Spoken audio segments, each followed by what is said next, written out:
Daily Forex, this is Chris. Taking a look at the US dollar against the Swiss franc. The US dollar has fallen pretty significantly during the early hours on Friday, but it does look like it's catching a bid just around the 0.80 level.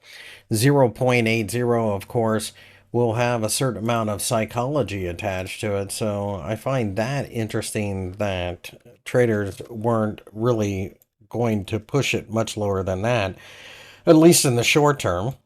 When you zoom way out, you can see just how low we are, especially when you look at the monthly charts.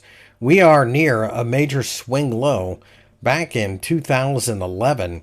So the question then becomes, are we setting up for a decade-long buying opportunity? I don't know, but I do recognize that we are at extraordinarily low levels, and the Swiss National Bank will get involved sooner or later. So while I'm not necessarily willing to throw a bunch of money into this market, I think that if we break above the 0.81 level, you have to start to think about the possibility of going higher.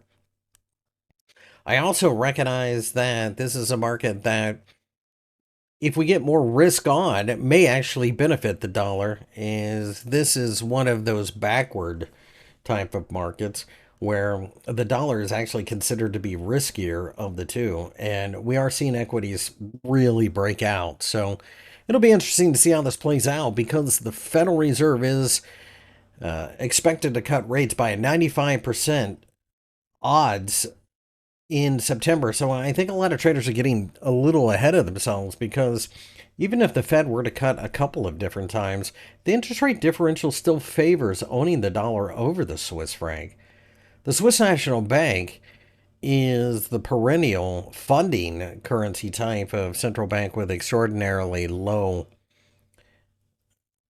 interest rates, and I just don't see that behavior changing. Now, you should keep in mind that you really need to look at how the euro trades against the Swiss franc to get an idea as to how quickly the Swiss National Bank might get involved, because most of their exports head into Europe. They're not as concerned about the franc against the dollar, but if it gets out of hand, they may step in as well.